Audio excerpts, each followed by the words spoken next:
Untuk mengikuti webinar kali ini, Siapa? sudah pada sarapan ya? Udah. Ada yang belum ya, ada yang belum mungkin ya bisa disambi sarapan, ya boleh. Ini juga masih sambil menunggu teman-teman yang lain ya.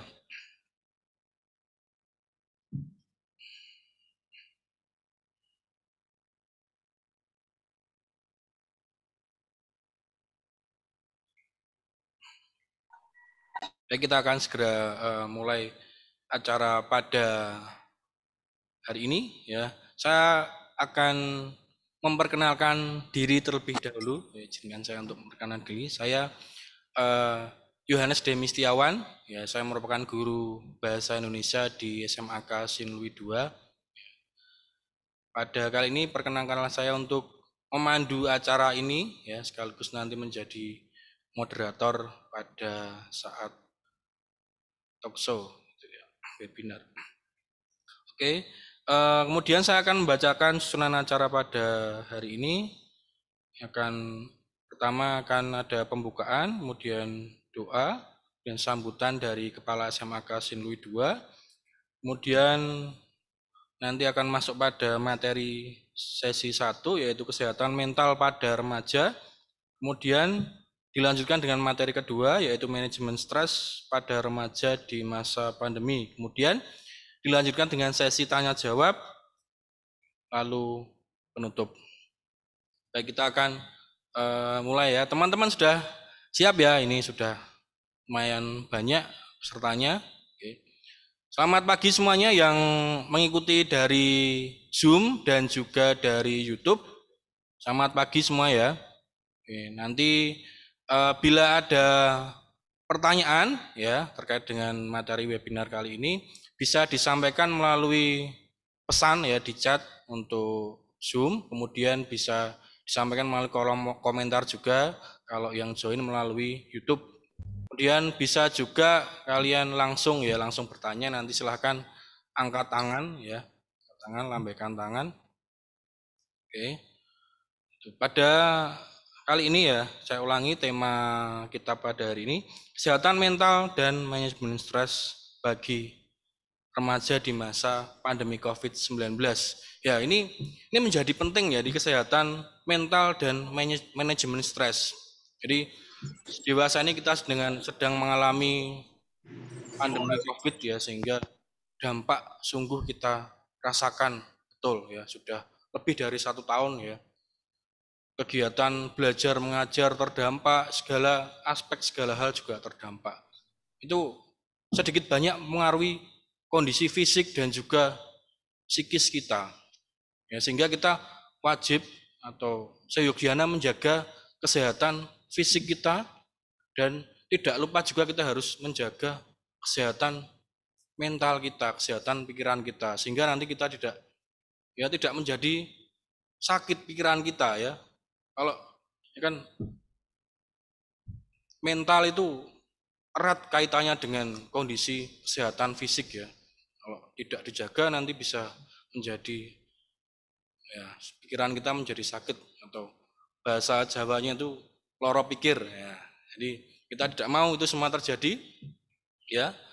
Ya, ini semakin penasaran ya. Ini sangat penting ya bagi kalian yang mungkin ya ada kendala di masa pandemi ini. Yuk kita join bareng-bareng, kita simak bareng-bareng materi hari ini, karena kita ditemani oleh dua pembicara yang sangat kredibel sekali pada bidangnya ya.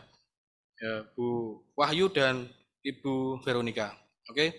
Pertama-tama kita akan buka acara pada hari ini dengan doa. Doa akan dipimpin oleh Bapak Robertus Dedika SPD. Pada Bapak Robertus Dedika SPD, kami silakan.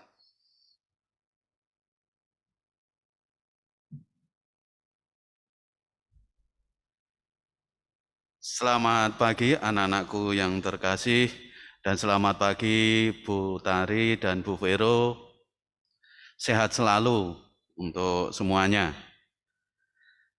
Ya, sebelum kita mengawali kegiatan kita pada pagi hari ini, marilah kita berdoa. Dalam nama Bapa, Putra, Roh Kudus. Amin. Allah Bapa yang bertata kerajaan surga, kami ucapkan terima kasih Engkau telah menyertai kami. Ya Bapak, sebentar lagi kami akan workshop mengenai kesehatan mental dan manajemen stres bagi remaja di masa pandemi COVID-19. Semoga apa yang kami dapatkan akan menjadi bekal bagi kami semua. Bapa kami yang ada di surga, dimuliakanlah namamu, datanglah kerajaanmu, jadilah kehendak-mu di atas bumi seperti di dalam surga. Berilah kami rezeki pada hari ini dan ampunilah kesalahan kami, seperti kami pun mengampuni yang bersalah kepada kami. Dan jangan masukkan kami dalam cobaan, tapi bebaskanlah kami dari yang jahat. Amin. Dalam nama Bapa, Putra, Roh Kudus. Amin.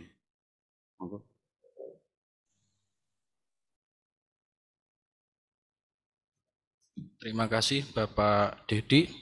Baik, kita akan melanjutkan dengan sambutan. Kita akan bersama-sama mendengarkan sambutan dari Kepala SMAK Sinlui II kepada Ibu Maria Rohati SPD MSI. Kami silakan.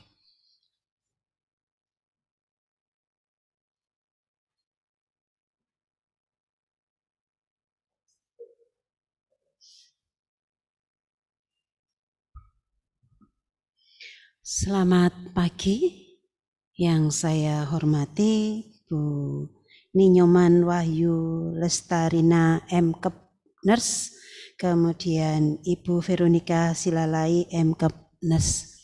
Selamat kita ketemu Bu, sehat selalu, itu sekarang yang terpenting ya. Ya, terima kasih. Ya, selamat pagi juga semua anak-anak yang mengikuti kegiatan ini. Ya, kami memang sengaja untuk menyebarkan undangan ini bukan hanya untuk murid-murid kami dari Saint Louis II, mungkin nanti Ibu juga melihat ada dari anak-anak SMP atau dari SMA dari tempat lain. Karena kami menganggap apa yang disampaikan ini begitu betul-betul berguna untuk anak-anak kami dan remaja-remaja pada umumnya.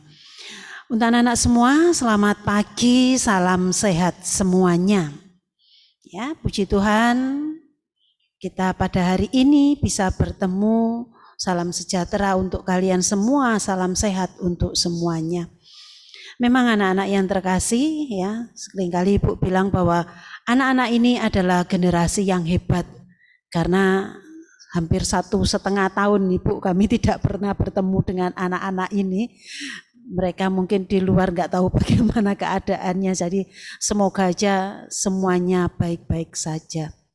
Memang anak-anak yang terkasih, jadi kalau Ibu istilahkan, stres itu adalah kondisi di mana kita memberikan reaksi dari apa yang kita terima. Nah, reaksi ini bisa jadi dari dalam diri kita, bisa juga dari luar. Ya, jadi reaksi-reaksi atau itu bisa dari dalam diri kita atau dari luar. Kalau dalam diri kita mungkin kita bisa merasa frustasi. Ya, kita bisa merasa frustasi 1,5 tahun tidak pernah ketemu, tidak pernah tatap muka, tapi tetap ujian. Nah, itu yang kita benar-benar anak-anak itu mungkin di sini. Kemudian yang kedua, karena krisis. Nah, krisis ini dari luar, kita tidak tahu. Kita juga tidak pernah membayangkan kalau krisis dari COVID ini begitu lamanya. Begitu lamanya, sehingga benar-benar dibutuhkan bagaimana kita bisa tahan terhadap kondisi seperti ini. Sehingga kalau nanti memungkinkan kita bisa bersama lagi, kita semuanya sudah sehat. Jadi baik itu jasmaninya maupun jiwanya. Jadi itu yang sangat dibutuhkan. Jadi bagaimana kesehatan mental kita, bagaimana manajemen kita terhadap stres itu benar-benar sangat dibutuhkan. Kami sengaja mengundang untuk ibu-ibu narasumber ini, ya. Jadi tadi sudah dikatakan dua ibu ini sangat kredibel untuk bidangnya. Jadi kalian nanti bisa bertanya apapun, ya, bertanya apapun yang berkaitan dengan stres dan bagaimana manajemen untuk stres ini. Sepenuhnya nanti saya berikan waktu ke Bu Wahyu dan ke Bu Veronica, ya. Saya titip anak-anak saya, Bu. Ya mungkin kalau ada pertanyaan-pertanyaan yang nyeleneh, nah itu kami anak-anak remaja memang ingin tahu apa yang mungkin dalam pikiran kita tidak pernah kita pikirkan. Itu terakhir ada satu pantun dari Ibu. Hujan turun cukup deras, banyak nyamuk yang jahat. Wahai kawan, janganlah stres, mari kita jaga jiwa dan badan kita agar sehat. Itu saja, terima kasih. Tuhan memberkati, semoga acara ini dapat berlangsung dengan baik dan anak-anak bisa memaknai apa yang sudah dan kami berikan untuk pendampingan ini. Saya kembalikan ke Pak Demi. Sekali lagi saya Bu Maria Rohati, tadi belum kenalan saya Bu Maria Rohati. Sampai saat ini saya kepala di SMA Sin Luis II. Terima kasih anak-anak, ibu-ibu semuanya, monggo saya persilakan untuk melanjutkan kegiatan ini.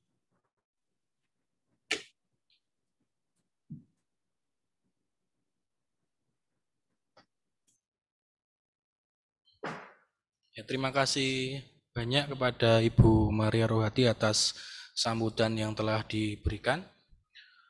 Baik, ya ini sepertinya kita semua sudah tidak sabar ingin mendengarkan materi kita pada hari ini. Jadi kedua materi dari kedua narasumber yang luar biasa ini ya. Mungkin teman-teman sekalian belum kenal ya siapa narasumber kita pada kali ini ya.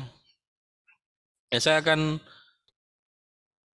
mohon izin memperkenalkan Ibu Ninyoman Wahyu dan Ibu Veronica. Ya, sebelum kita masuk ke sesi pembicara ya. Oke. Jadi pembicara kita yang pertama ada Ibu Ninyoman Wahyu Lestarina M.Kep Nurse. Ya. Beliau lahir di Surabaya tahun 1988. Beliau merupakan dosen di Stikes Katolik Santo Vincentius A. Paulo Surabaya atau RKZ. Beliau merupakan alumnus dari Stikes Katolik Santo Vincentius A. Paulo, lulus dengan gelar S1 keperawatan pada tahun 2011, kemudian melanjutkan pendidikan di UNER atau Universitas Airlangga, lulus pada tahun 2016 dengan gelar S2 keperawatan. Beliau juga aktif membuat karya penelitian, salah satunya adalah Extension Effect of Elementary Student Against Skills in Brushing Teeth pada tahun 2015. Kemudian tingkat stres penderita diabetes mellitus di Panti Werda Santo Yosef Surabaya pada tahun 2018. Beliau juga aktif melakukan kegiatan sosial, salah satunya adalah kegiatan bakti sosial, donor darah, kemudian memberikan edukasi kesehatan kepada masyarakat di berbagai daerah di wilayah Surabaya dan sekitarnya. Kemudian beliau juga aktif mengikuti workshop dan seminar keperawatan, kesehatan, dan juga pendidikan. Baik. Kemudian saya akan memperkenalkan pembicara kita yang kedua, yaitu Ibu Veronica Silalahi, M.Kep Nurse. Beliau lahir di Sidi Kalang tahun 1987. Beliau merupakan dosen di Stikes Katolik Santo Vincentius A. Paulo. Kemudian beliau merupakan alumnus dari Stikes Katolik Santo Vincentius A. Paulo tahun 2011 ya dengan gelar S1 keperawatan. Kemudian beliau meneruskan di Universitas Gadjah Mada Yogyakarta. Pada tahun 2017 lulus dengan gelar S2 keperawatan. Kemudian beliau juga aktif melakukan penelitian juga. Salah satunya adalah efektivitas audiovisual dan buklet sebagai media edukasi untuk meningkatkan perilaku screening IVA ini pada tahun 2018. Kemudian yang kedua, efektivitas pendidikan kesehatan terhadap perilaku sleep hygiene dan kualitas tidur pada remaja dengan gangguan tidur. Baik, beliau juga aktif membuat karyanya sudah dipatenkan ya. Salah satunya adalah buklet sleep hygiene pada remaja ini pada tahun 2019. Kemudian buklet deteksi dini kanker serviks dengan screening IVA pada tahun 2020. Kemudian membuat video pendidikan kesehatan tentang MENARS pada remaja putri di SDN Sawunggaling 1 Surabaya ini pada tahun 2020. Nah, baik itu tadi adalah CV dari profil dari kedua pembicara yang sangat-sangat kredibel sekali pada acara hari ini. Jadi sudah tidak sabar ya. Kita langsung saja mendengarkan materi pertama. Ini materi pertama kepada Ibu Ninyoman Wahyu Lestarina, MKep Nurse, untuk membawakan materi kesehatan mental pada remaja.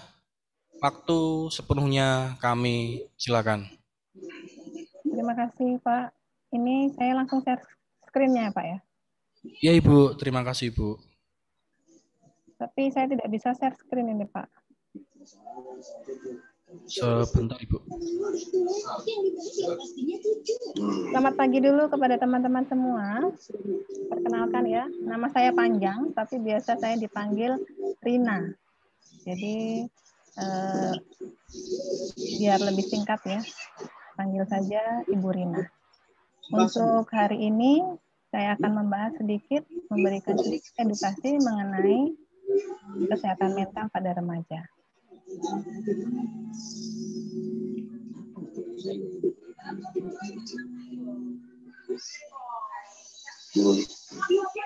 Sudah bisa Ibu Rina? Sudah Pak? Iya sudah. Oh iya, Bentar, terima kasih Bu.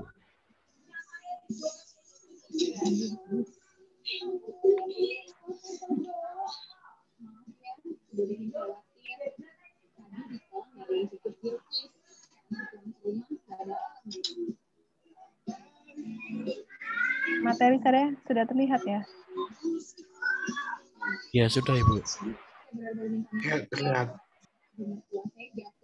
Untuk hari ini saya akan membahas sedikit mengenai apa itu kesehatan mental, kemudian faktor resiko, jenis-jenis gangguan mental pada remaja, dan bagaimana sih pencegahan untuk kesehatan mental remaja. Seperti yang kita tahu ya, remaja itu kalau orang bilang masa yang paling indah gitu orang bilangnya. Jadi remaja berusia 12 sampai 22 tahun. Jadi masa ini merupakan masa yang unik. Kalau orang tua bilang itu ya, itu masa yang paling sulit untuk mendidik anak remaja. Kenapa? Karena pada saat remaja mereka itu banyak mengalami perubahan. Apakah itu perubahan fisik? Jadi perubahan bentuk tubuh, kemudian postur, perubahan apa lagi ya? Jadi banyak perubahan fisik yang terjadi. Juga mengalami perubahan emosi. Jadi masa remaja itu mudah sekali emosi, mudah senang, mudah sedih, banyak mengalami perubahan. Nah, hal ini yang bisa menyebabkan terjadinya stres dan kecemasan. Apalagi ditambah dengan mudahnya untuk mengakses media sosial ya. Jadi kalau remaja sangat lekat ya dengan media sosial. Ada tidak suka ya, tidak disukai di media sosial, sudah stres. Kemudian banyak yang tidak subscribe, banyak stres. Untuk kebanyakan remaja memang memiliki kesehatan fisik dan mental yang baik, tapi beberapa mengalami perubahan emosi dan sosial.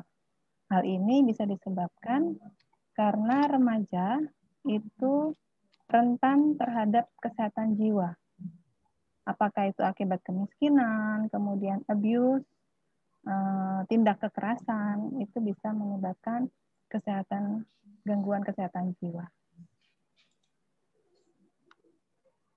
Masalah yang sering dialami oleh remaja, jadi kalau di remaja itu sudah bukan lagi anak-anak, tetapi masa remaja belum dewasa. Jadi di tengah-tengah gitu ya. Hal ini yang menyebabkan orang tua itu sering tidak paham. Apa sih yang dialami oleh remaja, apa yang diinginkan oleh remaja. Jadi remaja itu di satu sisi ingin bebas ya. Kalau saya rasa dulu waktu remaja, saya itu ingin bebas, ingin mandiri, ingin lepas dari orang tua. Jadi punya pemikiran sendiri. Tetapi di satu sisi, remaja itu masih butuh bantuan dari orang tua, masih butuh perlindungan, masih butuh dukungan. Jadi belum bisa sepenuhnya dilepas oleh orang tua. Ya. Jadi sering kali konflik itu paling banyak terjadi pada masa remaja. Konflik antara orang tua dan anak remaja.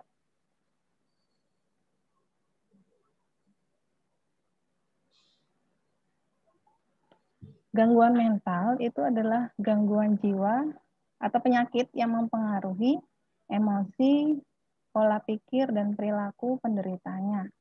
Jadi kalau gangguan jiwa itu atau gangguan mental bukan berarti gila ya.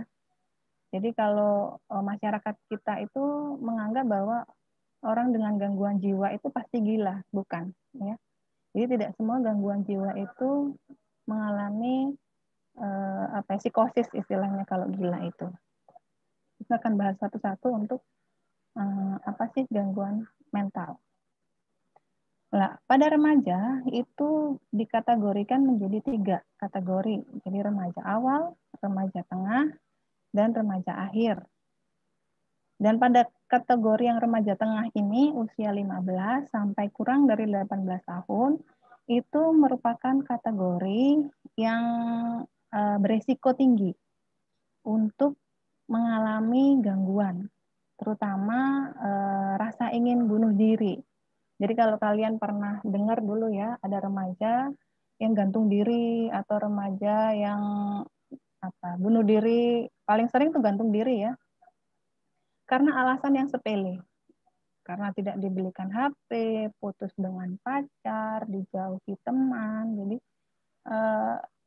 kelompok yang ketiga ini, yang kedua nih ya, remaja tengah sangat berisiko untuk melakukan perilaku yang bunuh diri, perilaku bunuh diri. Nah ini menurut hasil survei Riskesdas 2013 bahwa prevalensi keinginan untuk bunuh diri pada remaja, jadi usia 15 tahun ke atas, itu lebih banyak dialami oleh laki-laki, ya.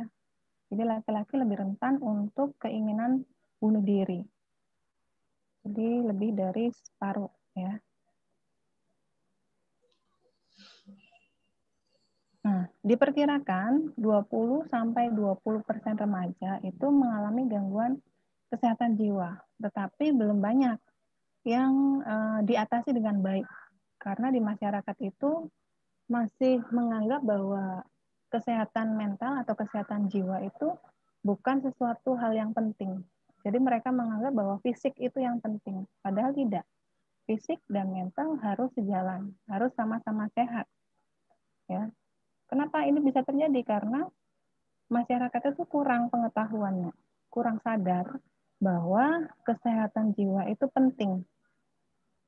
Dan masih ada stigma. Jadi kalau misalnya kalian tahu ada orang gila gitu ya, atau orang mengalami gangguan jiwa di sekitar rumah, maka mereka akan mengalami diskriminasi, mengalami stigma yang negatif, dijauhi. Nah, itu yang membuat ya. Saya lanjut ya Pak ya. Jadi untuk kesehatan jiwa itu meningkat karena itu tadi kurangnya pengetahuan dan kesadaran dari masyarakat. Ada beberapa faktor resiko yang bisa meningkatkan kejadian gangguan jiwa pada remaja. Ada faktor pencetus dan juga faktor protektif. Jadi faktor pencetus ini yang meningkatkan resikonya ya. Kalau faktor protektif dia yang menghambat. Jadi untuk faktor pencetus yang pertama adalah genetik. Kalau misalnya ada salah satu orang tua yang pernah mengalami gangguan jiwa, kemungkinan akan menurun kepada anaknya. Jadi faktor genetik itu juga berpengaruh. Kemudian rasa tidak percaya diri, cemas, dan kurangnya keterampilan sosial. Nah, kalau saya lihat seperti sekarang ini, remaja itu lebih cenderung antisosial kalau saya lihat ya. Kalau kumpul dengan teman itu bukan ngobrol, malah megang HP ya. Jadi dekat sih, tetapi kemana-mana gitu ya, megangnya HP. Keterampilan sosialnya kurang. Nah, ini juga bisa menyebabkan gangguan jiwa pada remaja. Kemudian faktor keluarga. Faktor keluarga ini contohnya ada masalah di dalam keluarga. Keluarga yang broken home, kemudian kehilangan salah satu orang tua, atau tidak cocok, tidak harmonis. Nah, itu juga bisa menyebabkan meningkatnya gangguan jiwa remaja. Kemudian teman sebaya. Nah, ini kalau masa remaja itu menganggap bahwa teman itu sesuatu hal yang lebih penting daripada keluarga kalau saya lihat ya. Jadi mereka lebih menganggap pendapatnya teman daripada pendapat keluarga. Jadi kelekatan dengan teman itu sangat tinggi kalau pada masa remaja. Jadi mereka lebih takut gitu ya kehilangan teman. Karena tadi kelekatan dengan teman sangat tinggi pada masa remaja. Yang berikutnya adalah sekolah. Nah, di sekolah juga bisa ya, karena banyak tugas ya. Pelajaran apalagi kalau daring seperti ini ya. Materinya banyak, kurang jelas, tugasnya juga banyak, tiba-tiba ujian ya. Jadi jadi lebih cemas gitu ya, takut.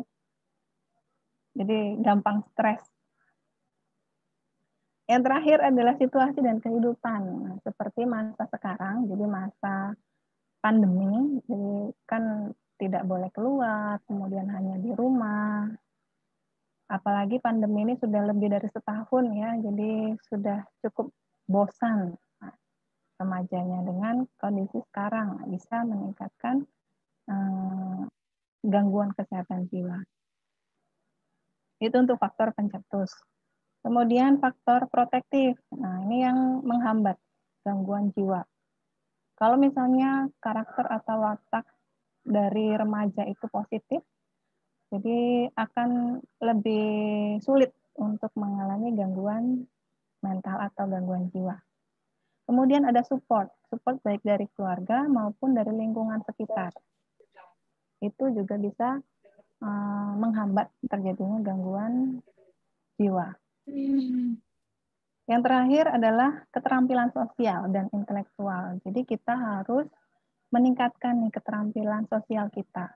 Kita melakukan interaksi, kemudian kumpul-kumpul, kemudian saling ngobrol. Nah, itu akan mengurangi risiko terjadinya gangguan jiwa. Tandanya apa sih kalau mengalami gangguan jiwa? Jadi yang paling kelihatan ini ya tandanya, biasanya remaja itu menjadi tidak bersemangat, lalu sulunglai gitu ya, 5L. Sulunglai, lemah, ya. Tidak bersemangat, tidak nafsu makan, atau malah kebalikannya, ada yang stres itu tambah banyak makan ada, tapi lebih banyaknya tidak bernafsu makan.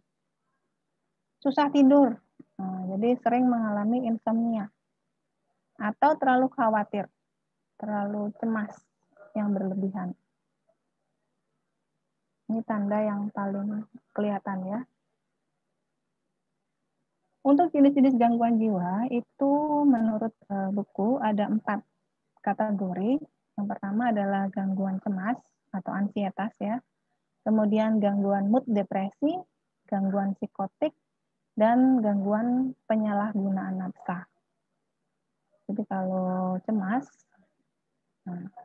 cemasnya karena apa? Banyak ya kalau remaja cemasnya. Cemas karena bentuk tubuh, cemas karena diputus pacar, cemas karena nggak dapat uang saku, karena daring. Jadi banyak kecemasan yang dialami oleh remaja. Yang pertama bisa karena tadi perubahan fisik. Yang dulunya mulus mukanya, ada jerawatnya, kemudian ada jambang, ada kumis. Atau perubahan tanda-tanda kelamin sekunder. Ada perubahan pada payudara, kemudian ada timbul lemak di beberapa tempat. Itu juga menimbulkan kecemasan. Perubahan perasaan. Nah, tadi saya bilang bahwa remaja lebih mudah ya mengalami perubahan mood. Sekarang senang, nanti sebentar lagi marah, sedih. Tuh. Terus konflik, terutama dengan orang tua ya. Konflik antara diri sendiri dengan orang lain. Kemudian kemampuan berkomunikasi. Karena sekarang lebih banyak megangnya gadget, jadi kemampuan untuk berkomunikasinya kurang. Dan keterikatan dengan teman yang kuat. Nah, jadi kalau misalnya teman yang kita dekat dengan itu baik, otomatis kita akan ikut baik. Akan tetapi kalau misalnya teman kita itu perilakunya buruk, seringkali kita akan ikut. Oleh karena itu, perhatikan pergaulan kita. Ya, cari teman yang memang benar-benar bisa membuat sikap dan perilaku kita menjadi baik. Tadi gangguan cemas. Yang kedua adalah gangguan mood atau emosional. Jadi sering terjadi ledakan emosional yang cepat ya dan tidak terduga. Remaja menjadi lebih cepat marah, kemudian iritabilitas, frustasi. Kalau sudah frustasi, biasanya mereka menarik diri, mengurung diri di kamar. Nah, kalau sudah mengisolasi diri, akan meningkatkan, memicu terjadinya bunuh diri. Jangan sampai itu ya. Jadi kalau misalnya kalian tahu nih teman kalian, kok menarik diri, diam saja, kita harus bantu. Ya, tidak boleh dibiarkan. Karena tadi memicu ya terjadinya bunuh diri. Yang ketiga, psikosis. Nah, ini yang biasanya orang bilang gila ya, psikosis. Kalau di medisnya bilangnya ini. Psikosis sering munculnya pada dewasa.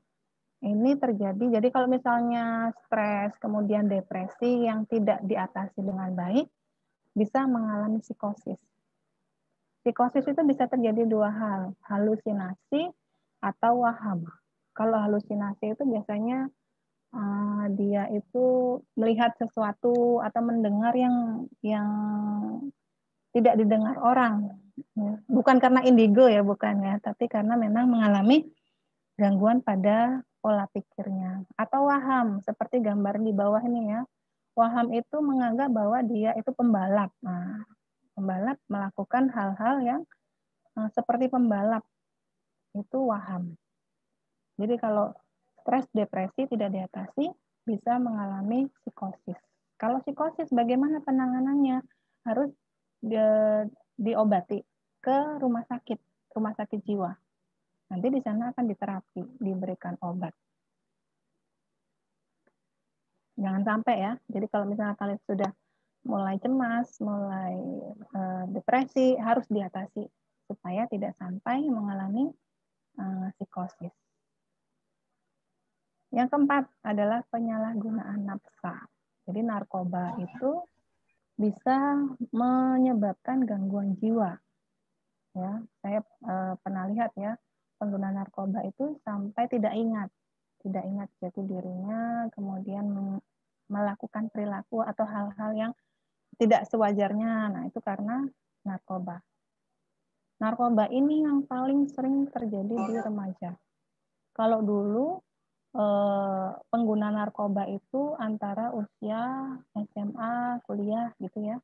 Tapi kalau sekarang anak SD pun itu sudah ada yang menjadi pengguna narkoba. Ya, jadi semakin muda usia pengguna narkoba. Ini karena pengaruh teman yang paling tinggi. Tadi saya bilang ya, kalau teman kita itu kita kumpulnya dengan pengguna narkoba, kemungkinan besar kita akan ikut arus.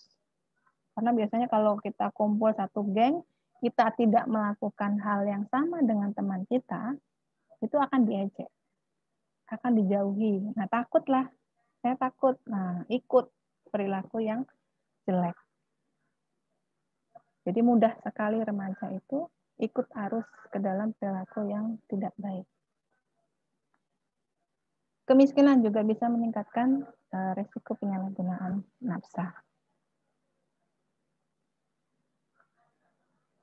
Ada beberapa upaya kesehatan jiwa yang bisa dilakukan, ya.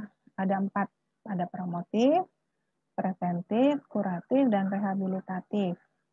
Untuk promotif seperti yang saya lakukan sekarang ya, jadi memberikan edukasi, memberikan penyuluhan kesehatan mengenai kesehatan jiwa, kemudian mengenai risiko bunuh diri, mengenai pendidikan seks kepada remaja.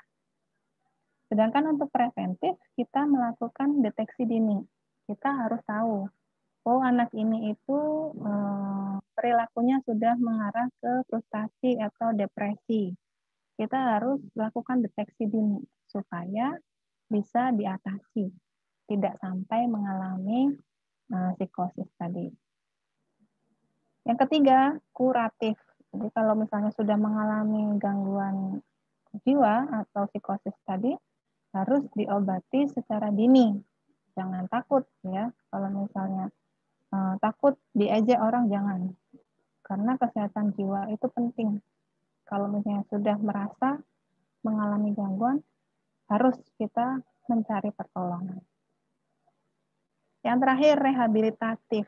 Ini yang paling sulit ya, saya rasa ya. Kalau rehabilitasi itu mempersiapkan orang ODGJ itu orang dengan gangguan jiwa kembali ke masyarakat. Ini yang sulit karena di masyarakat itu stigma pasien dengan gangguan jiwa masih negatif. Sering ya, jadi pasien sudah baik di rumah sakit jiwa, sudah sehat, jiwanya sudah pulih, kembali ke masyarakat. Sebentar, balik lagi dia mengalami gangguan jiwa. Karena tadi masyarakat belum menerima pasien dengan gangguan jiwa. Nah, apa sih cara yang bisa kita lakukan untuk mengatasi stres? Jadi biar kesehatan jiwa kita itu baik. Yang pertama adalah bicarakan keluhan. Kalau misalnya kalian punya masalah, jangan dipendam sendiri ya, jangan cari solusi sendiri. Bicarakan, kita cari orang yang bisa dipercaya. Kalau misalnya teman kita bisa kita percaya, kita bicarakan dengan mereka. Atau kalian dekat dengan orang tua. Nah, orang tua itu pasti akan memberikan solusi. Karena mereka kan sudah hidup duluan ya. Jadi bisa memberikan apa sih solusi untuk masalah kita. Yang kedua, lakukan kegiatan sesuai dengan minat dan hobi. Minat kalian apa? Hobi kalian apa? Ya lakukan. Sesuaikan dengan kesenangan kalian. Kemudian tenangkan pikiran dan relaksasi. Jadi kalau misalnya sudah mengalami kecemasan itu, kita mulai merefleksikan, relaksasikan diri kita supaya tidak berpikir yang macam-macam ya. Berpikir positif harus gitu ya. Semua masalah yang kita alami, kita harus bisa mengambil hikmahnya, ambil positifnya supaya sehat jiwa kita ya. Kemudian, oh ya, berpikir positif berarti kurangi untuk gibah ya. Biasanya kalau cewek-cewek itu sukanya gosip, bergibah, nah, kurangi itu malah membuat stres gitu ya, tidak baik. Jangan lupa lagi tingkatkan ibadah. Jadi kita dekatkan diri dengan Tuhan. Ya. Jadi kalau misalnya ada masalah, kalau saya ya biasanya kalau ada masalah lebih mendekatkan diri ke Tuhan, bicarakan, biasanya akan lebih tenang. Yang terakhir, nah, selain jiwa, jangan lupa badan kita pun juga harus sehat. Olahraga yang cukup, kemudian makanan yang sehat, terus jangan lupa istirahat yang cukup. Dikurangi tuh begadang karena nonton drama Korea, karena nonton apalagi ya di Netflix. Nah, dikurangi itu untuk tidur malamnya. Karena tidur malam itu tidur yang cukup akan membantu tubuh untuk di-charge kembali ya, sehat, segar kembali untuk besok paginya. Ini juga hampir sama. Iya. Yang paling penting berani minta tolong ya teman-teman ya. Jadi kalau misalnya merasa bahwa kalian ada gangguan pada kesehatan jiwa atau mengalami kecemasan, depresi, jangan sungkan untuk minta tolong. Cari bantuan supaya kita bisa mendapatkan solusi atau jalan keluarnya supaya tidak berlarut-larut ya. Jadi supaya pikiran kita juga menjadi lebih tenang. Peduli teman ya, itu yang harus kita tingkatkan. Jadi kalau misalnya kita tahu teman kita mengalami kesulitan, mengucilkan diri, kita harus peduli. Kalau misalnya kita nggak dekat dengan teman, kita minta bantuan orang dewasa. Pak Dedi ya, guru BK atau juga bisa membantu. Jadi peduli akan teman kita supaya bukan hanya kita yang sehat, tetapi juga teman sekitar kita. Sudah selesai. Begitu untuk materi kesehatan mental dari saya. Semoga dengan materi yang sedikit ini, teman-teman bisa memahami dan bisa meningkatkan kesehatan mental dan jiwa. Terima kasih. Baik, terima kasih sekali Ibu Rina. Penyampaian materi yang sangat luar biasa sekali untuk kita sekalian. Baik, teman-teman sekalian, gimana, sudah muncul mungkin banyak atau ya pertanyaan ya yang ingin disampaikan? Oke, bisa disampaikan ya, mulai disampaikan melalui chat ya, melalui kolom chat itu ada di Zoom ya. Kemudian yang mengikuti melalui YouTube juga bisa melalui kolom komentar di situ. Ya, bisa juga nanti pada saat sesi tanya jawab nanti bisa melambaikan tangan ya lewat respon. Oke, baik. Kita mungkin langsung saja ya pada materi yang kedua. Kita akan membahas mengenai manajemen stres pada remaja di masa pandemi yang akan dibawakan oleh Ibu Veronica Silalahi, MKep Nurse. Kepada Ibu Veronica Silalahi, MKep Nurse, kami persilakan. Terima kasih untuk kesempatannya. Saya izin share screen ya Pak ya. Iya Ibu.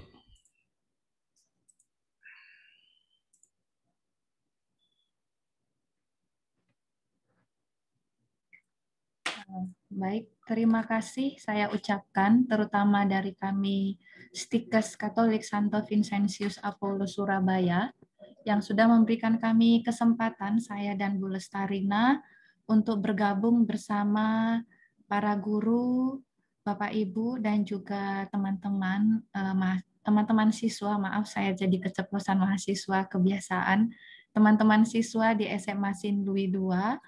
Kami mengucapkan banyak terima kasih ya. Kami diberi kesempatan untuk menjadi pembicara ya.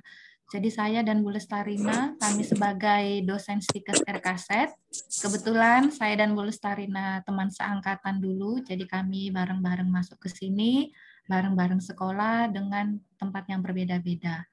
Nah, untuk adik-adik semua, rekan-rekan siswa dan juga Bapak Ibu, untuk materi yang kedua, ini saya akan menjelaskan tentang bagaimana sih manajemen stres pada remaja di masa pandemi. Jadi ada kaitannya ya dengan materi dari Bu Lestarina tadi. Kalau tadi Bu Rina menyampaikan tentang kesehatan mental juga salah satu ini ya bagian dari stres juga.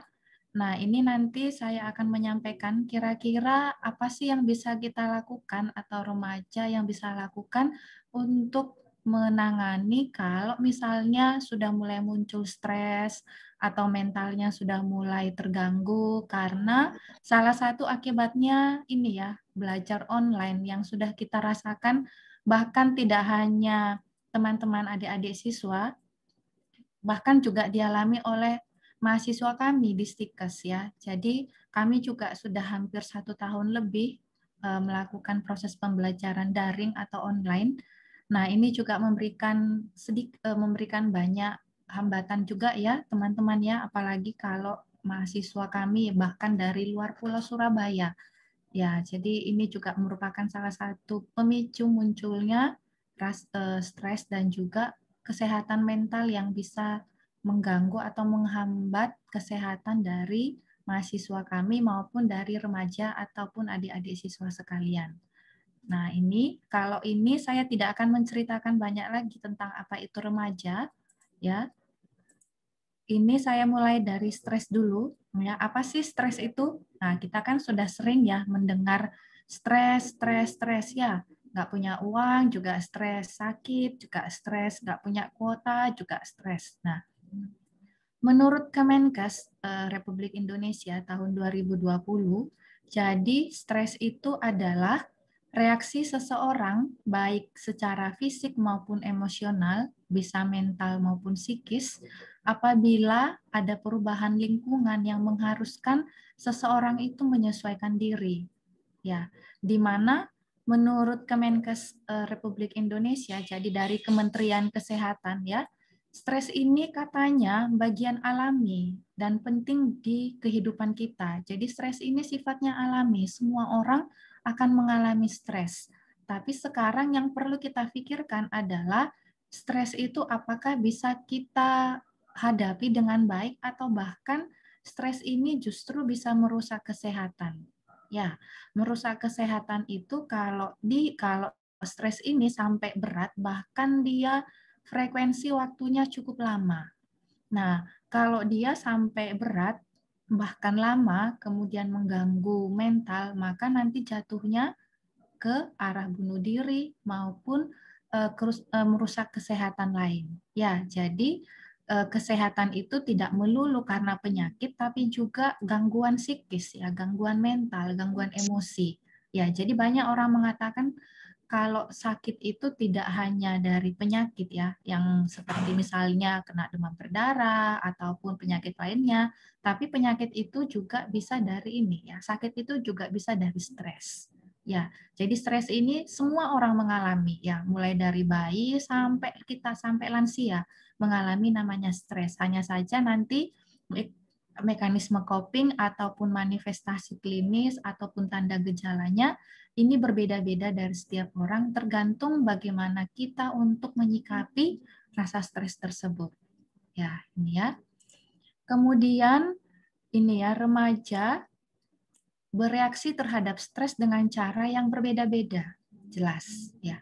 Meskipun stres bisa membantu menjadi lebih waspada dan antisipasi ketika dibutuhkan, tapi stres ini juga terutama pada remaja ini bisa menyebabkan gangguan emosional dan juga fisik.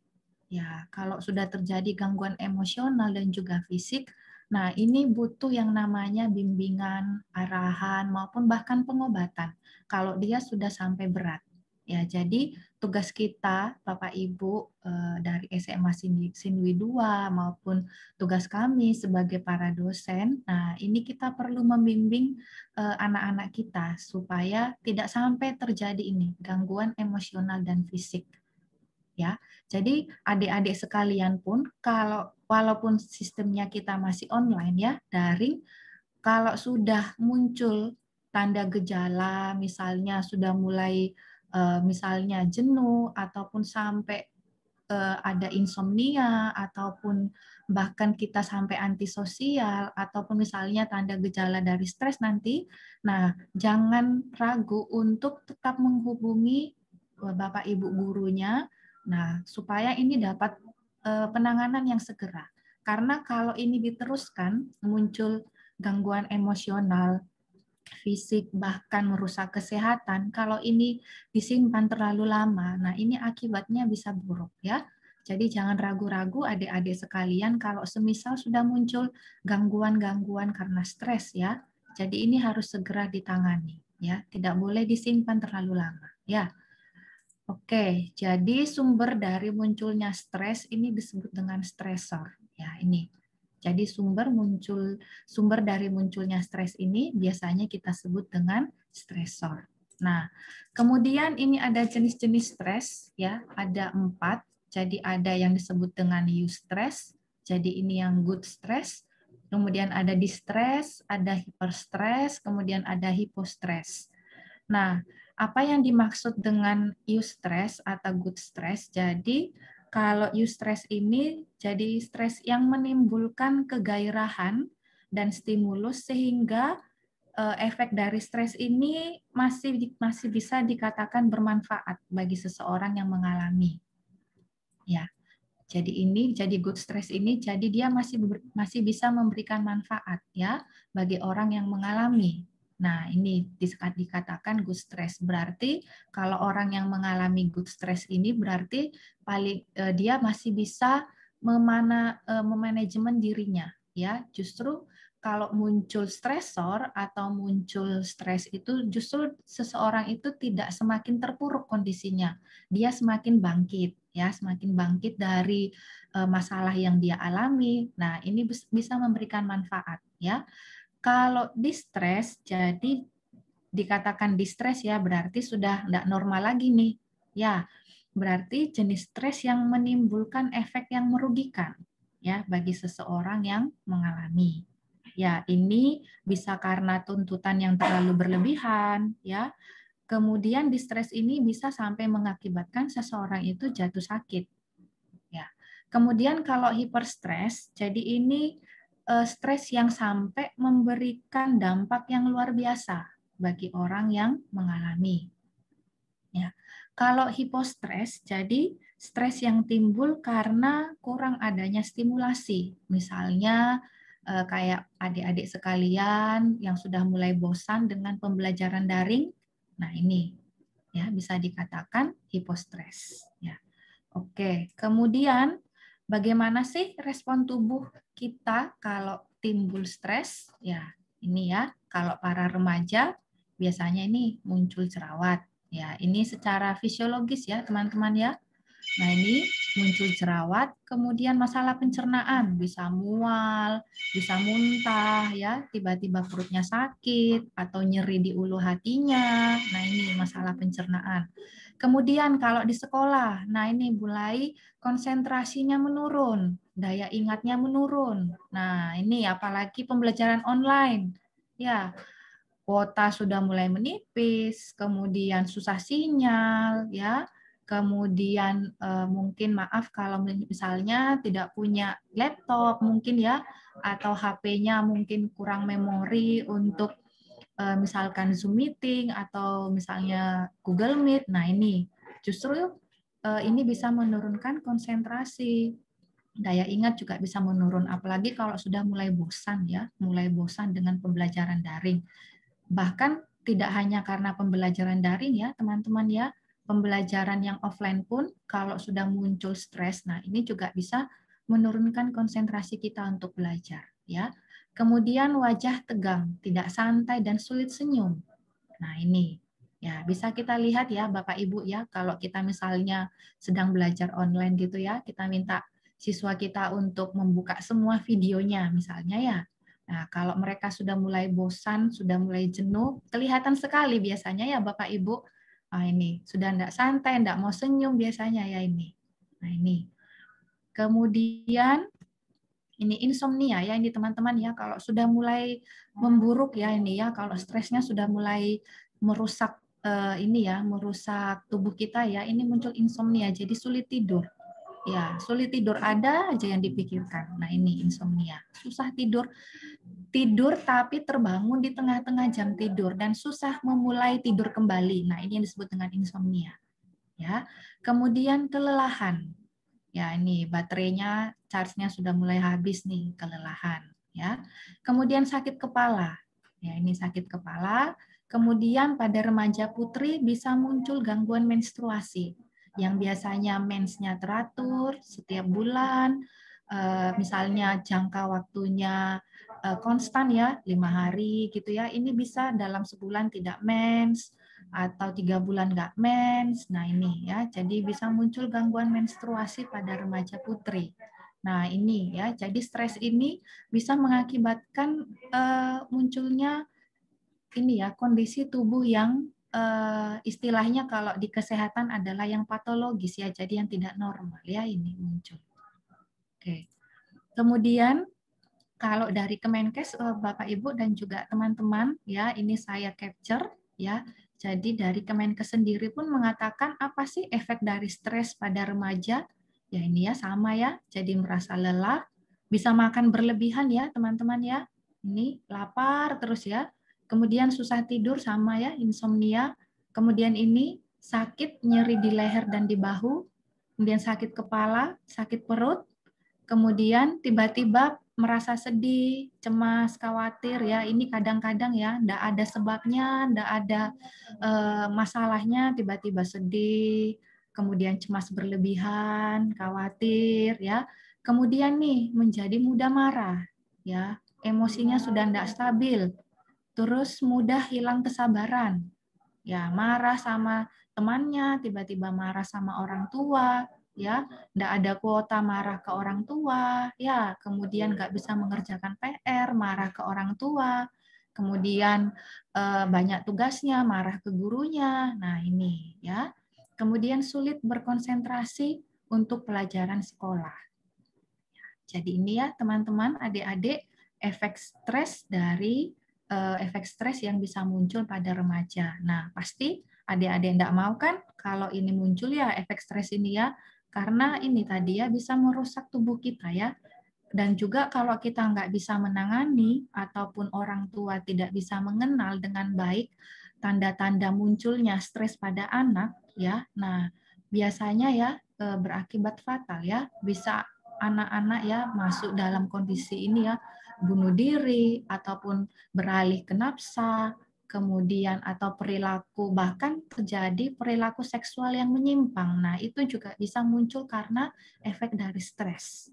Ya, jadi muncul efek seksual yang menyimpang. Nah, ini kalau itu sudah muncul ya, Bapak Ibu ataupun teman-teman sekalian, nah ini sangat merugikan karena nanti kaitannya kemana? Kalau sudah muncul efek misalnya muncul seksualitas yang menyimpang ya karena adanya stres yang dialami, nah ini bisa jatuhnya nanti HIV/AIDS ataupun misalnya penyakit menular seksual, kemudian infeksi menular seksual atau bahkan kehamilan di usia dini. Nah, ini juga bisa muncul karena stres. Jatuhnya dia nanti ke sana.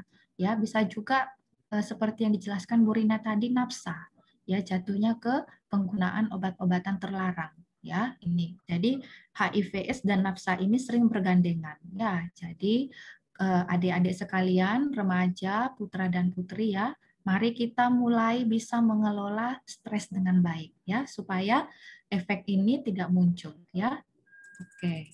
Karena ini biasanya berkepanjangan ya kalau tidak diatasi dengan segera. Kemudian, nah ini penyebab stres ya, ini yang dialami saat ini adalah yang ini, masalah pelajaran sekolah ya, karena sistem online sekarang. Ya, tidak menutup kemungkinan juga penyebab stres pada remaja di luar dari pembelajaran online ya, ini masalah hubungan dengan orang tua. Misalnya broken home atau misalkan orang tua yang bercerai ya, ataupun misalnya ada apa namanya masalah ekonomi dialami orang tua sehingga ini nanti ada efeknya ke anak ya. Ini kemudian masalah persaingan dengan saudara ya, ini juga bisa. Kemudian masalah dengan teman. Ya. Kemudian masalah dengan teman dekat atau pacar. Ya, kemudian masalah pelajaran di sekolah yang saat ini juga dialami ya. Oke. Kemudian bagaimana sih peristiwa pandemi Covid ini bisa mengakibatkan stres? Jadi peristiwa pandemi Covid ya menghentikan hampir semua aktivitas remaja di luar rumah seperti sekolah dan larangan untuk berkumpul dengan teman sebaya tanpa menjaga jarak sosial. Jadi peristiwa pandemi Covid ini justru memberikan ini ya tekanan maupun munculnya stres, cemas dan bosan di rumah. Nah, ini. Nah, nanti tekanan maupun stres ini diekspresikan melalui emosi dari remaja dan juga perilaku dari remaja itu sendiri. Kemudian dalam menjalani masa pandemi saat ini, anak-anak bahkan juga remaja ya mengalami stres yang paling besar karena ini ya proses pembelajaran yang secara daring maupun online. Ya ini. Kemudian kenapa muncul stres pada remaja karena pembelajaran online? Jadi ini ada saya kutip ya teman-teman dari hasil survei penelitian ya dari Ananda dan Apsari tahun 2020. Jadi remaja mengatakan ya, jadi ini hasil wawancara ya. Mereka beranggapan bahwa dengan sistem daring sekarang pembelajaran ini menjadi kurang efektif katanya untuk dilaksanakan.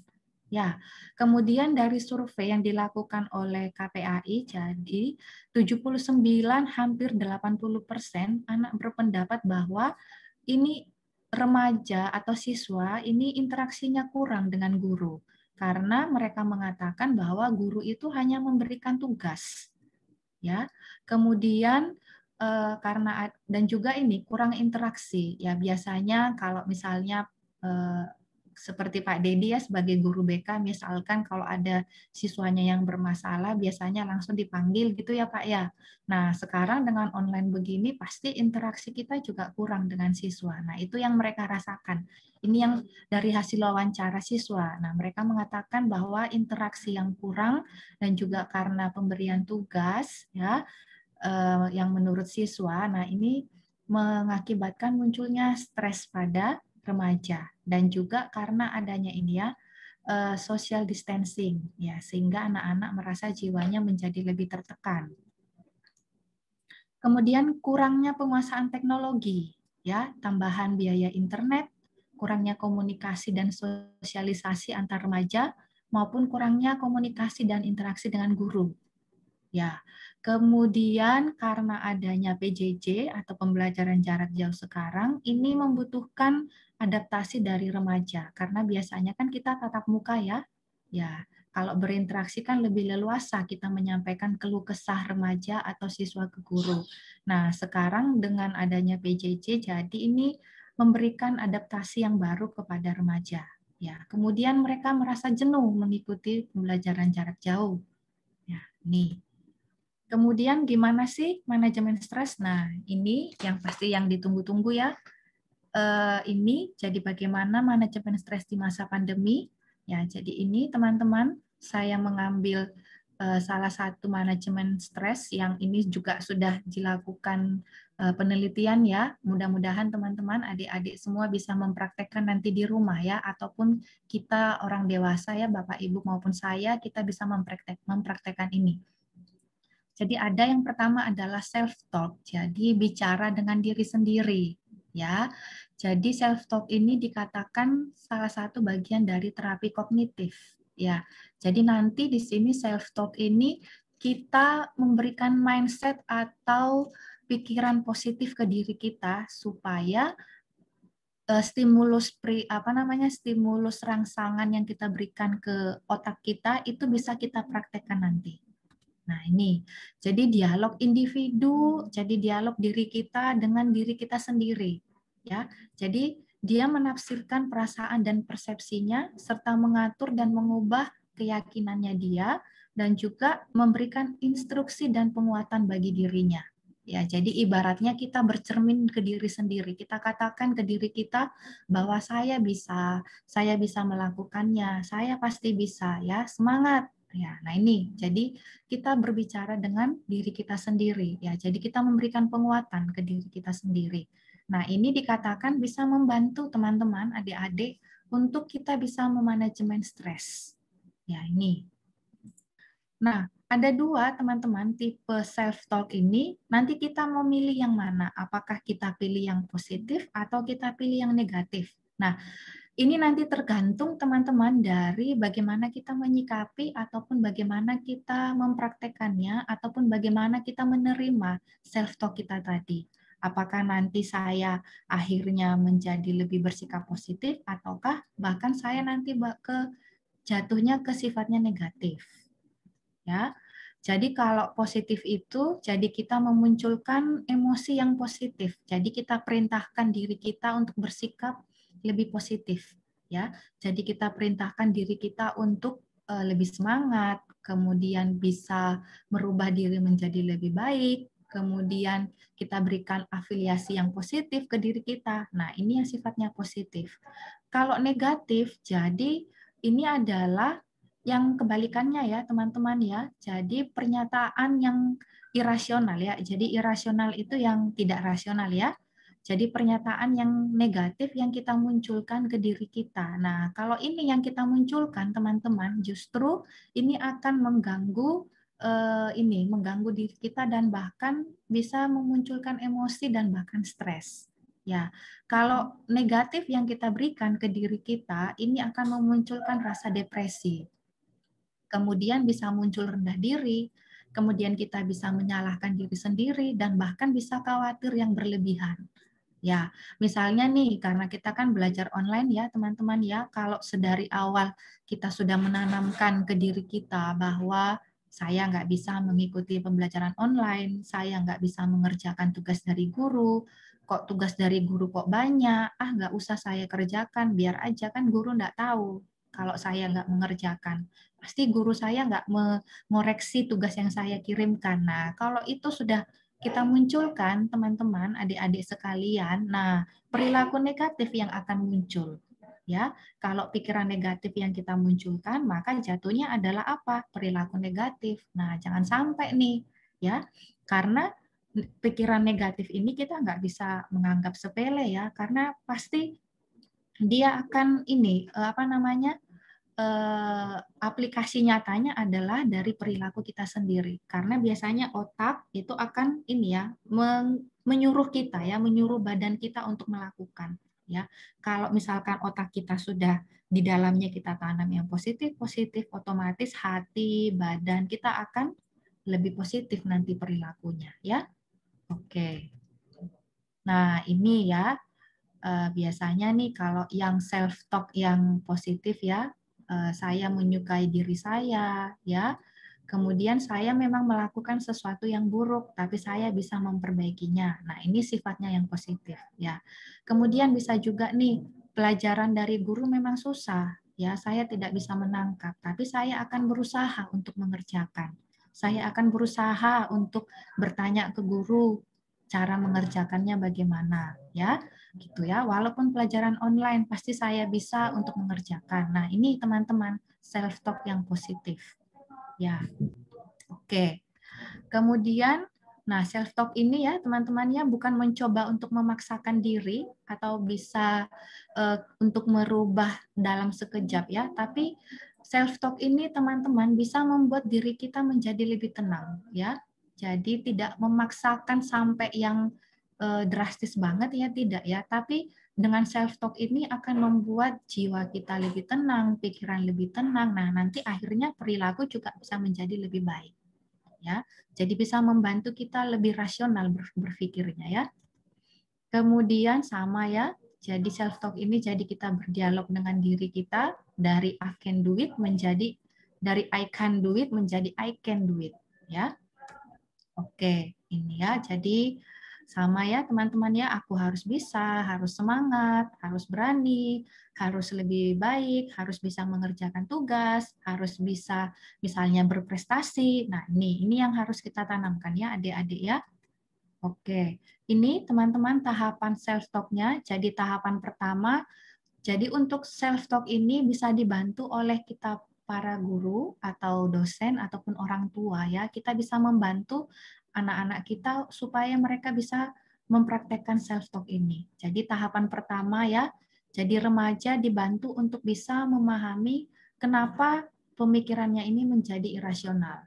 Ya, jadi ini peran orang tua dan juga guru. Jadi kita tanya ke mahasiswa atau ke siswa kita kenapa kok dia seperti itu.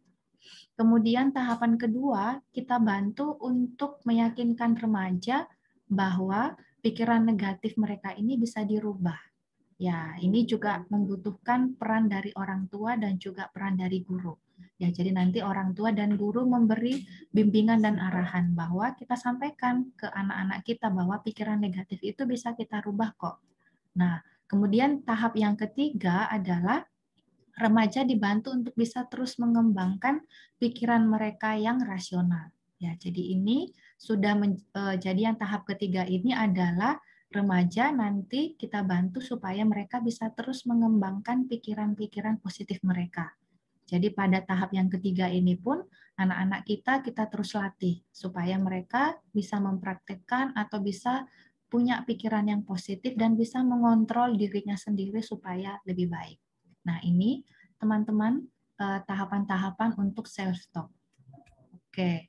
Kemudian ada lagi ya teman-teman ya, dan juga Bapak Ibu, kita ajak bicara dengan tenang siswa kita. Kemudian kita berikan pujian dan motivasi untuk segala aktivitas yang mereka lakukan. Saya rasa Bapak Ibu dan juga kami juga pasti sudah sering melakukan ini ya. Kemudian kita fasilitasi interaksi anak-anak dengan teman-teman melalui media sosial, akan tetapi perlu digarisbawahi ini harus tetap dalam pengawasan orang tua. Kemudian kita bantu mereka untuk melakukan hobi yang mereka suka, ya, supaya memberikan ketenangan, kemudian rasa tertarik dan juga untuk menyenangkan. Kemudian ini kita hindari segala bentuk kekerasan secara fisik, psikososial dan juga sosial, ya. Kemudian tidak membentak ataupun memberikan perilaku kekerasan pada remaja karena ini justru menambah stres dan juga amarah pada remaja sendiri. Kemudian kita tetap awasi penggunaan media sosial remaja kita, ya. Kemudian kita berikan kegiatan yang bisa membantu mereka lebih rileks. Kemudian adik-adik sekalian boleh ya melakukan olahraga ya, tapi kita tetap mematuhi protokol kesehatan. Oke. Kemudian untuk adik-adik siswa ya boleh membuat jadwal harian belajar di rumah ya. Kemudian ini yang paling penting juga teman-teman dan juga para guru, mari sama-sama kita kenali tanda-tanda masalah kejiwaan dan juga psikososial yang dialami oleh remaja.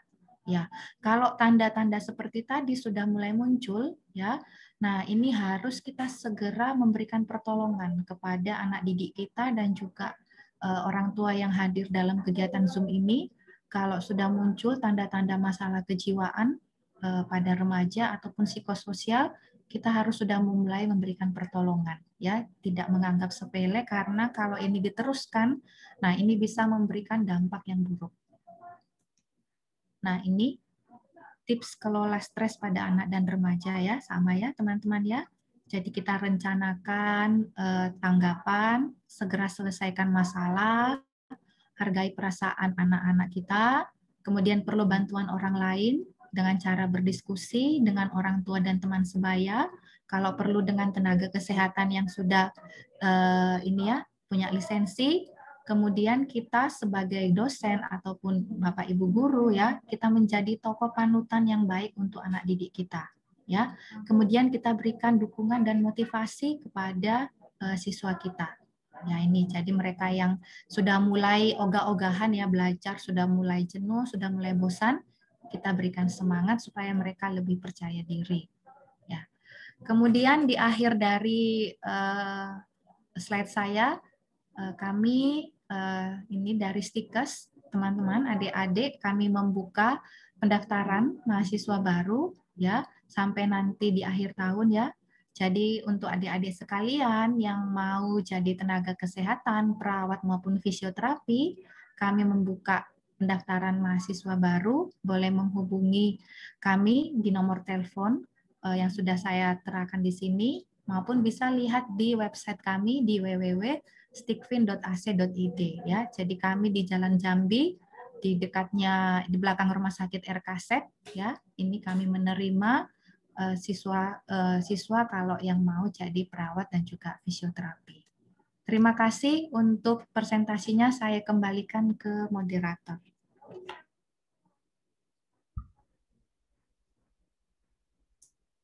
Baik, terima kasih banyak Ibu Veronica Silalahi, penyampaian materi yang sangat luar biasa sekali dari Ibu Vero.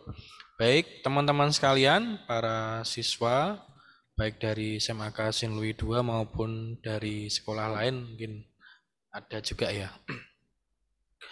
Oke, kita sudah sama-sama mendengarkan pemaparan dari kedua pembicara kita, yaitu Ibu Rina dan Ibu Veronica. Ya, berikutnya kita akan buka sesi tanya jawab.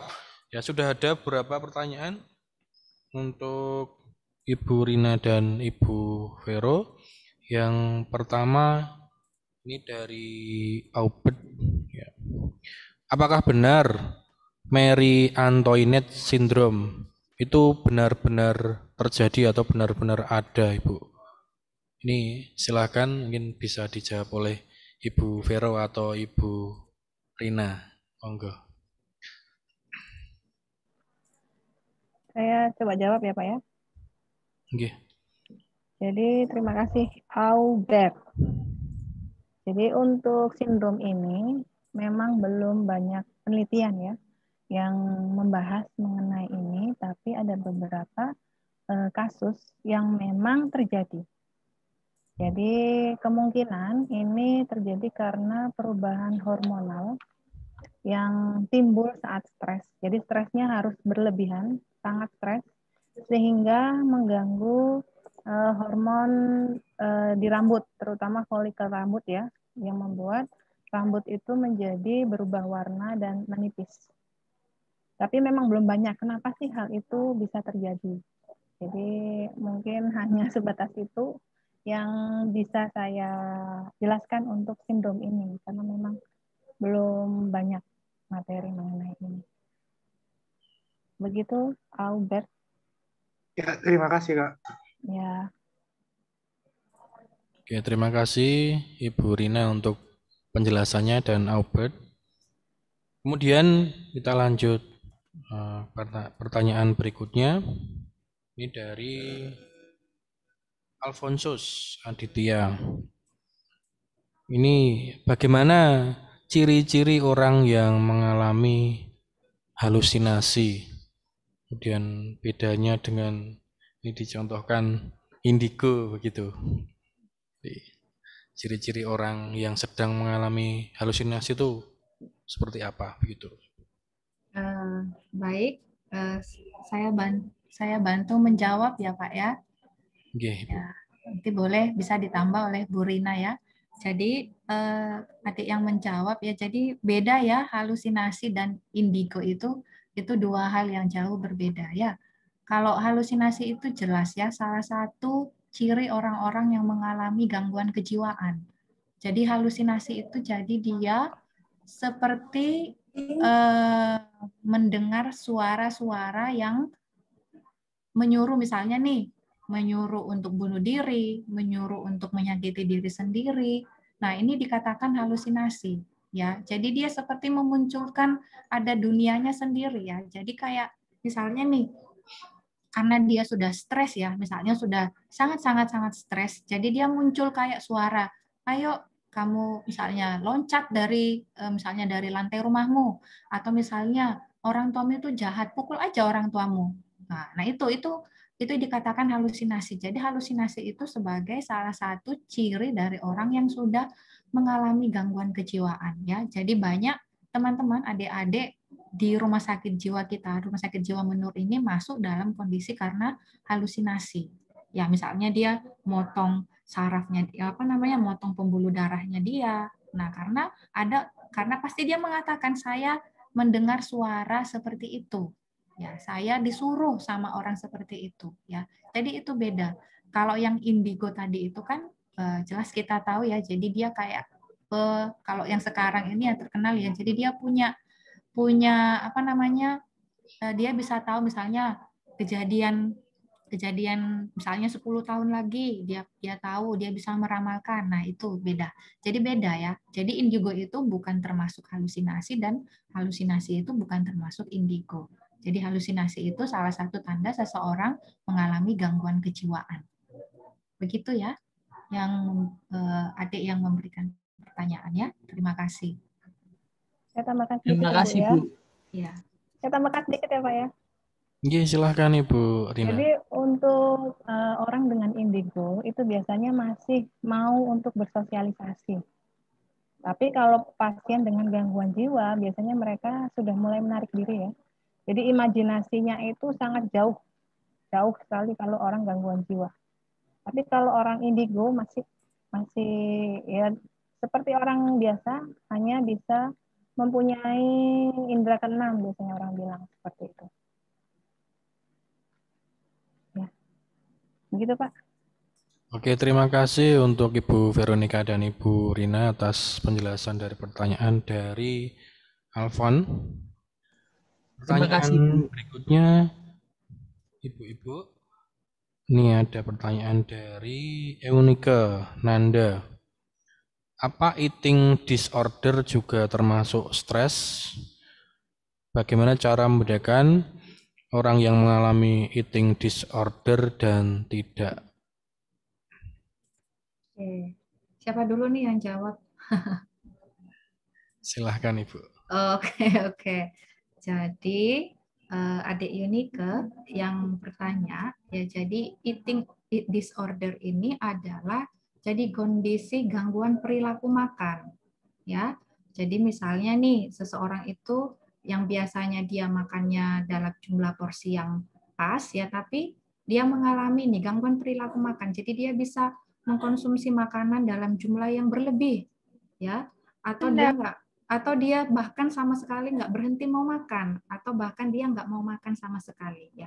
Jadi eating disorder ini bisa sebagai salah satu tanda gejala atau manifestasi klinis istilahnya dalam kesehatan, ya, seseorang yang mengalami stres, ya. Jadi eating disorder. Gitu ya teman-teman, ya, adik Yunike, ya.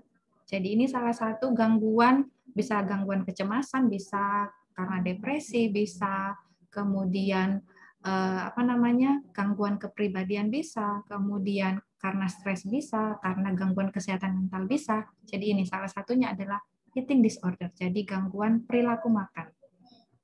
Itu ya. Baik, terima kasih. Terima kasih Ibu Veronica atas jawabannya. Kemudian kita lanjutkan untuk pertanyaan berikutnya. Ini ada pertanyaan dari Eklesion. Apakah kita harus meminta pertolongan pada orang yang profesional pada bidangnya? Jadi, kapan kita perlu untuk konsultasi dengan orang yang profesional, psikiater misalnya, begitu Ibu? Saya jawab ya Bapak ya. Untuk pertanyaannya, kapan sih kita harus ke psikiater atau psikolog gitu ya? Untuk pertama, semasih kondisi kesehatan jiwa kita masih bisa diatasi oleh orang sekitar kita, contohnya orang tua, teman, saudara, itu kita bisa meminta bantuan mereka. Akan tetapi kalau kita sudah mencoba ke mereka, tidak ada perbaikan, tidak mengatasi masalah, boleh kita mengarah ke tenaga kesehatan yang lain, psikolog contohnya, atau psikiater. Kalau psikiater itu bisa meresepkan obat. Jadi kalau misalnya contoh orang yang insomnia, ya, tidak bisa tidur terus menerus, nah, butuh obat, bisa langsung ke psikiater. Atau hanya karena trauma, pasien trauma contohnya, bisa ke psikolog. Jadi kalau psikolog tidak bisa meresepkan obat. Jadi tergantung apa kondisi kesehatan jiwa yang dialami oleh seseorang.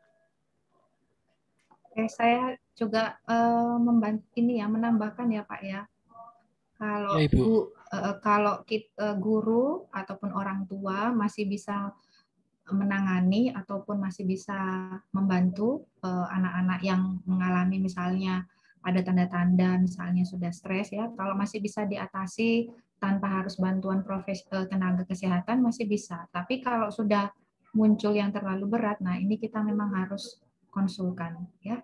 Jadi diawali dulu dari ini dulu ya teman-teman ya. Kalau kita masih bisa memanajemen diri sendiri ya, misalnya dengan melakukan self talk tadi, ya kalau kita masih bisa melakukan itu dan ada hasilnya baik dan juga merubah diri menjadi lebih baik, saya rasa tidak harus kita ke tenaga kesehatan ya. Tapi kalau sudah tidak bisa diatasi ya, kayak seperti yang Bu Rina sampaikan tadi ya, kalau sudah stresnya berkepanjangan sampai ada eating disorder misalnya ya, atau misalnya dia kayak sampai tidak mau makan, kemudian penurunan berat badan yang cukup drastis, nah ini jelas-jelas harus kita ke pelayanan kesehatan untuk minta bantuan.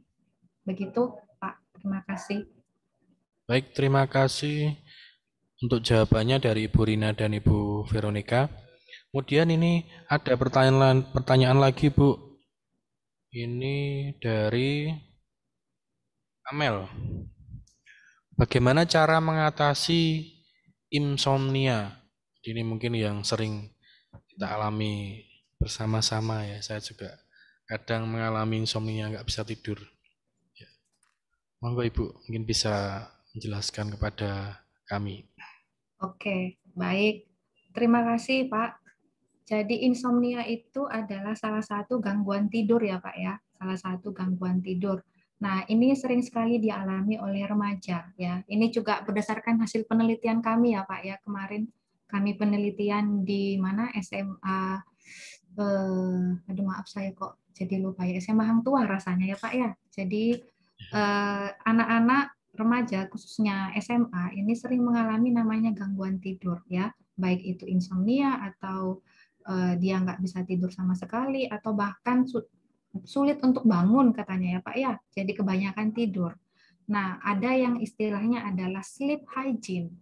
Ya, jadi sleep hygiene bukan kebersihan tidur bukan, tapi istilahnya adalah sleep hygiene. Jadi sleep hygiene ini adalah salah satu perilaku yang bisa kita lakukan supaya gangguan tidur tadi bisa kita atasi. Apa saja sih sleep hygiene itu? Misalnya yang pertama, menjauhkan, biasanya kan anak-anak kalau atau kita bahkan ya Pak ya atau teman-teman mau tidur itu pegang gadget dulu. Ya, pegang gadget dulu. Nah, ini ya selama dia masih pegang gadget pasti nggak bisa tidur. Ya, jadi anak-anak kan biasanya mau tidur saya lihat Instagram dulu misalnya ya, atau lihat drama Korea dulu, kok drama Koreanya kok seru ya, lanjut lagi. Nah ini, kalau ini terus dilakukan, nah ini bisa membuat sulit tidur. Ya, nah yang kedua, jadi kalau mau tidur itu coba dijauhkan HP, ya dijauhkan gadget dulu dari jam tidur kita ya. Kemudian kita buat jadwal tidur yang teratur. Ya, jadwal tidur yang teratur kan kalau tidur itu yang maksimal ya 7 jam dalam sehari ya. Jadi misalnya kita tidur jam 9, nah nanti bangun misalnya jam 5 pagi. Nah, kalau kita sudah buat jam tidur yang teratur, pasti ini juga akan terbiasa ya. Yang ketiga adalah kalau kita yang suka kopi ya, kalau suka kopi, pecinta kopi ya jauhkan kafein sebelum tidur misalnya, atau punya kebiasaan minum kopi setiap hari, nah ini sudah mulai dikurangi misalnya ya. Kemudian tidak merokok ya. Kemudian ada orang yang suka tidur itu kalau lampunya dimatikan misalnya ya. Jadi dikondisikan lingkungannya supaya bisa membantu untuk kita tidur. Kemudian coba untuk tidak terlalu banyak berpikir gitu ya Pak ya. Kadang kita mau tidur itu ada yang dipikirkan gitu ya Bapak ya. Mikir inilah besok saya melakukan apa, ini melakukan apa. Nah itu coba kita mulai kurangi kalau kita sudah mau tidur, supaya tidur yang enak itu kan kalau kita masuk dalam kondisi yang ini ya sudah tidak terbangun. Nah kalau kita bisa sampai mencapai tidur yang pulas, nah ini pasti memberikan kesegaran di pagi hari. Nah, begitu Pak. Jadi kita boleh melakukan yang namanya adalah sleep hygiene. Ya, itu. Dan itu sudah kami buktikan ya, Pak ya. Jadi itu sudah berdasarkan hasil penelitian kami. Jadi kalau mereka yang bisa melakukan sleep hygiene, gangguan tidur tadi bisa diatasi. Begitu, terima kasih Pak. Baik Ibu, terima kasih atas jawabannya. Baik, ini masih ada pertanyaan.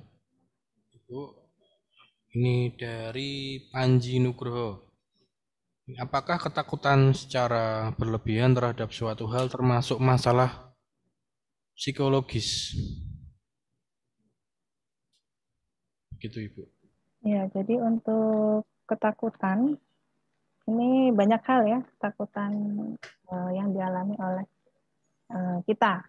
Contohnya ada yang takut dengan cicak, laba-laba. Jadi macam-macam jenis ketakutan secara berlebihan. Jadi kadang-kadang itu bisa menimbulkan gangguan. Salah satu gangguan jiwa ya bisa diatasi, bisa. Jadi gimana caranya kita bisa hadapi, kalau saya bilang tuh ya. Jadi kalau misalnya kita takut, ya kita hadapi ketakutan itu. Jangan malah dihindari. Kalau dihindari biasanya akan semakin takut. Kemudian tenangkan diri. Jadi kalau misalnya sudah mulai timbul rasa takut gitu ya, kita coba untuk tenangkan diri, kemudian ambil sisi positifnya. Sisi positifnya apa sih? Berpikir yang positif. Kemudian kalau misalnya takut akan suatu hal, kita harus menghindari untuk melampiaskan ke hal-hal yang negatif.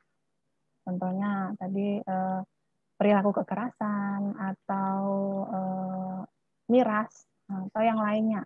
Jadi kita harus hindari untuk pelampiasan ke perilaku yang negatif malah ya. Jadi kalau takut akan sesuatu ya harus kita hadapi.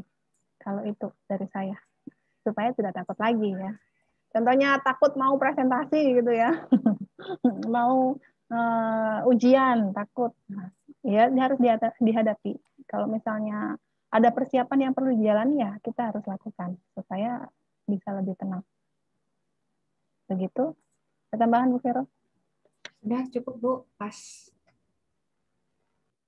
Baik, terima kasih Ibu Rina. Ini mungkin sekali lagi ya Bu ya. Satu pertanyaan terakhir. Ini ada pertanyaan dari Krisnanda Agape. Nih. Jadi, apakah sering berbicara sendiri, misalnya di depan cermin itu suatu hal yang buruk, atau mungkin itu salah satu gangguan kejiwaan juga, Ibu? Pencerahannya. Baik, terima kasih Pak. Ya, itu berbicara sendiri itu konteksnya gimana dulu ya? Kalau bicara sendiri, misalnya nih, kalau terkait dengan misalnya untuk menyemangati diri sendiri sih, menurut saya bukan termasuk gangguan kejiwaan. Tapi kalau sudah misalnya dia sudah masuk ke tanda gejala kesehatan mental atau gangguan jiwa tadi, ya itu mungkin bisa dikatakan gangguan kejiwaan. Tapi kalau misalnya nih berbicara di depan cermin, misalnya untuk misalnya dia belajar presentasi misalnya atau mau menyemangati dirinya kayak yang saya sampaikan tadi yang self talk, ya enggak apa-apa. Nah, dilihat dulu konteksnya apa dulu nih. Bicara sendiri depan cermin untuk apa dulu, ya kan? Nggak bisa kita katakan itu langsung gangguan kejiwaan. Begitu Pak, terima kasih. Baik, terima kasih sekali Ibu Veronica atas penjelasannya. Baik, kita sudah sampai pada penghujung acara karena waktu kita terbatas. Oke, kita sebelum kita tutup dengan doa, kita akan foto bersama terlebih dahulu. Mungkin teman-teman sekalian bisa menyalakan kameranya. Kita akan bersama berfoto ya dengan Ibu Veronica dan Ibu Rina.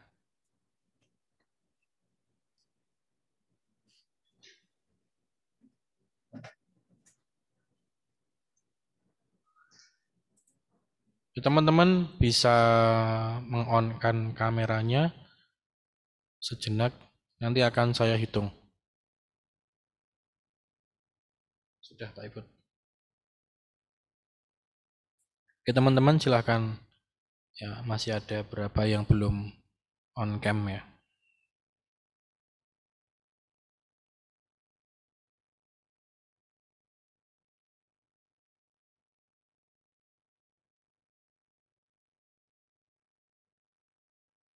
Oke, akan saya hitung ya. Oke. Jadi ini halaman pertama ini teman-teman nggak tahu.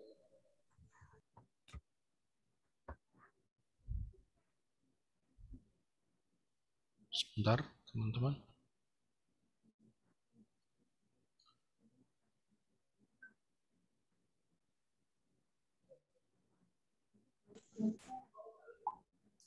Sebentar masih di settingkan teman-teman. Kamu record tadi, Rin? Ya.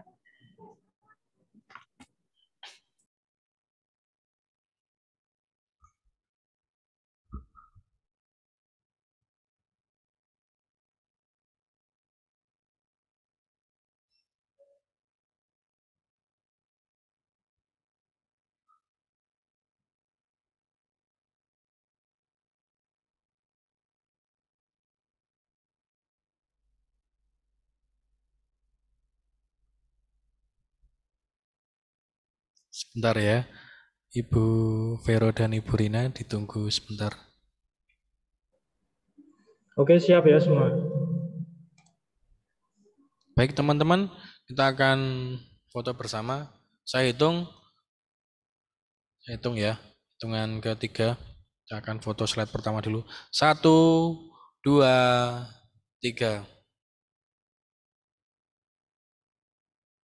Terima kasih. Kemudian halaman kedua, saya hitung. 1, 2, 3.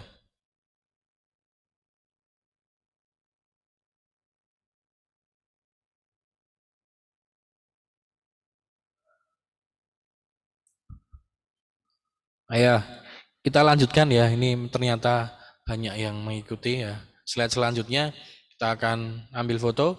Saya hitung lagi. 1, 2, 3.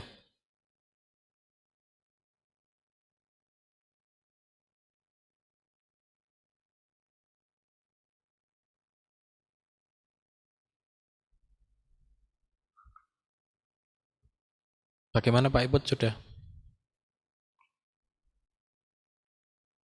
Oke, masih belum ya teman-teman? Masih ada slide yang belum terdokumentasi.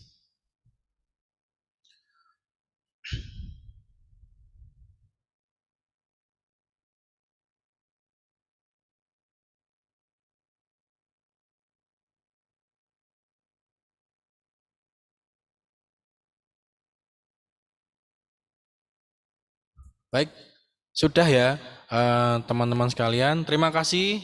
Kami selaku panitia dari SMAK Sinlui II mengucapkan banyak terima kasih kepada Ibu Veronica dan Ibu Rina atas kesediaannya dalam mengisi seminar atau webinar kali ini bersama para siswa kami. Mungkin di lain kesempatan bisa dilanjutkan lagi ya Ibu-ibu ya. Untuk Ya, terima Pak. kasih. Terima Terima kasih kasih. banyak kesempatannya. Terima kasih kesempatannya. Kami Ya terbuka, Ibu. Pak. Ya Ibu, sama-sama. Baik, sebelum kita tutup acara pada hari ini, akan kita tutup dengan doa terlebih dahulu. Doa akan dipimpin oleh Bapak Robertus Dedi K. SPD. Kepada Bapak Robertus Dedi K. SPD, kami silakan. Ya, terima kasih Pak Demi. Selamat siang Bu Vero, Bu Ayu, dan anak-anakku sekalian. Sebelum kita mengakhiri kegiatan kita pada pagi hari ini, marilah kita berdoa. Dalam nama Bapa, Putra, Roh Kudus, amin. Allah Bapa yang bertata kerajaan surga, kami ucapkan terima kasih Engkau telah menyertai kami dari awal hingga akhir acara workshop mengenai kesehatan mental dan manajemen stres bagi remaja di masa pandemi COVID-19. Semoga apa yang kami peroleh, apa yang kami dapatkan akan memberikan bekal bagi ke depan kehidupan kami. Bapa, doa yang kurang sempurna ini kami panjatkan hadirat-Mu. Dalam nama Bapa, Putra, Roh Kudus. Amin. Terima kasih Bu Vero, Bu Ayu. Iya Pak, terima kasih. Terima kasih kembali Pak. Kami juga berterima kasih. Untuk materi nanti saya berikan ke Pak Dedi ya. Iya Bu. Biar ke teman-teman. Ya. Monggo Pak Demi, saya berikan. Terima kasih Pak Dedi. Baik, sekali lagi kami dari SMAK Sinlui II mengucapkan banyak terima kasih kepada Ibu Veronica dan Ibu Rina sekali lagi atas kesediaannya mengisi ya, mendampingi para siswa kami. Mungkin jangan kapok-kapok ya Ibu ya. Mungkin kita bisa ya lanjutkan lain waktu. Terima kasih sekali lagi.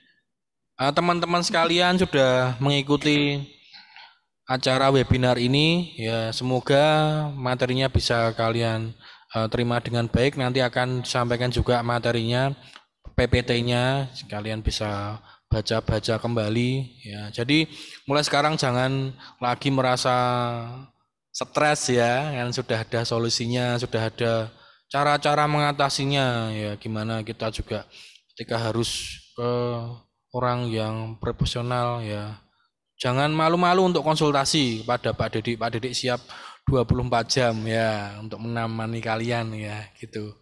Oke, sekali lagi terima kasih atas acara hari ini sudah mengikuti dan juga memberikan materinya dari Ibu Vero dan Ibu Rina.